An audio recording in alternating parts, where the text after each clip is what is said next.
যদি নাগৰিকত্ব সংশোধনী বিধেয়ক গৃহীত কৰিব খোজে দৰকাৰ হলে অসমে ভাৰতৰ লগত নাথাকো বুলি কৈ দিব লাগিব।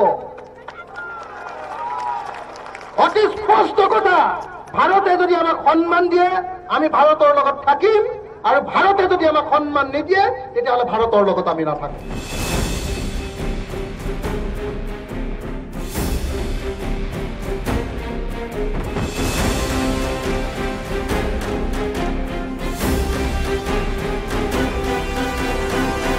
তিনিচুকীয়াৰ পানীতোলাত বিশাল গণপ্ৰতিবাদত অখিল গগৈৰ হুংকাৰ।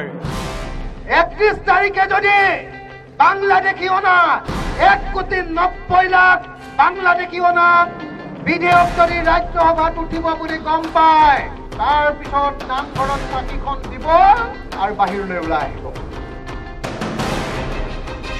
যেন মিজোৰামৰ প্ৰতিবাদৰ ভাষাই স্পৰ্শ কৰিলে অসমকো।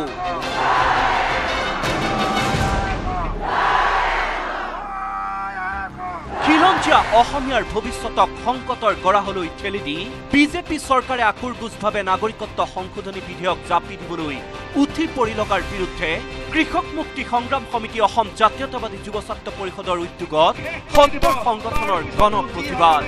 নাগৰিকত্ব সংশোধনী বিধেয়কৰ বিৰুদ্ধে ওলাই আহিল তিনিচুকীয়াৰ হাজাৰ হাজাৰ ৰাইজ। গণপ্ৰতিবাদত অংশ লৈ অসমীয়াৰ স্বকীয় পৰিচয় লোপ ঘটাই হিন্দুত্বৰ ৰহন সানিবলৈ চেষ্টা কৰা বিজেপিক অখিল গগৈৰ সকিয়নি। এতিয়া ভাৰত ৰাষ্ট্ৰই কৈছে, RSS আৰু বিজেপিয়ে কৈছে যে তোমালোকে অসমীয়া পৰিচয় বাদ দিয়া, তোমালোকে আহোমৰ পৰিচয় বাদ দিয়া, মটকৰ পৰিচয় বাদ দিয়া, তোমালোকে কেৱল ভাৰত মাতা কি জয় ক'ব লাগিব, বন্দে মাতৰম ক'ব লাগিব, জয় আই অসম ক'ব নোৱাৰা। আৰু মই সেইকাৰণে আমি যিমানবিলাক এতিয়া অসমৰ মানুহ বুকুও ডাঠ কৰি কৈছো যে দৰকাৰ হলে ভাৰত মাতা কি জয় নকওঁ, কিন্তু জয় আই অসম কম।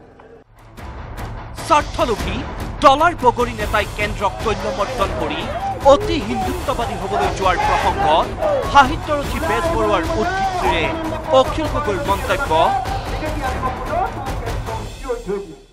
অলপ আগতে যে পলাশে আপোনালোকক ক'লে জয় আই অসম, এইটোতো সদৌ অসম ছাত্ৰ সন্থাই উলিওৱা নাই, অখিল গগৈয়ে উলিওৱা নাই, পলাশ চাংমাইয়ে উলিওৱা নাই, এইটো কোনে উলিয়াইছে? লক্ষ্মীনাথ বেজবৰুৱাই। কেতিয়া উলিয়াইছে? 1912 চনত।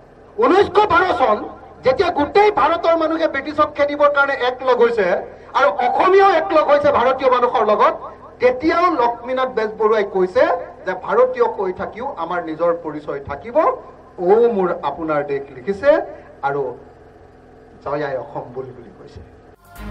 প্ৰধানমন্ত্ৰী নৰেন্দ্ৰ মোদীৰ পৰা মুখ্যমন্ত্ৰী সৰ্বানন্দ সোণোৱাল, হিমন্ত বিশ্বলৈ প্ৰতিগৰাকী দুমুখীয়া নেতাই বাংলাদেশীক বহিষ্কাৰৰ প্ৰতিশ্ৰুতিৰে গাঁঠি দখল কৰি অসমৰ ৰাইজক কৰিলে চূড়ান্ত প্ৰতাৰণা। সেয়ে বিজেপিৰ প্ৰতাৰণাৰ বিৰুদ্ধে আয়োজন কৰা গণপ্ৰতিবাদলৈ এনেদৰেই ওলাই আহিল সৰ্বস্তৰৰ ৰাইজ। সকলোৱে একেমুখে হুংকাৰ দিলে বিতৰ্কিত নাগৰিকত্ব সংশোধনী বিধেয়ক গৃহীত কৰিলে বিষম হ'ব পৰিস্থিতি। আমি সময় থাকোঁতেই যদি এই ৰজা ঘৰক বুজাই দিব নোৱাৰো, সময় থাকোঁতেই যদি আমি হিমন্ত বিশ্ব শৰ্মাক বুজাই দিব নোৱাৰো, সময় থাকোঁতেই যদি আমি লৰা ৰজা সৰ্বানন্দ সোণোৱালক বুজাই দিব নোৱাৰো, তেতিয়া কিন্তু জাতিটো নিশ্চিন্ন হৈ যাব। আপোনালোকে বিজেপি কৰ্মী, কিন্তু আপোনালোকৰ জাতিটোৰ প্ৰতি দায়িত্ব আছে।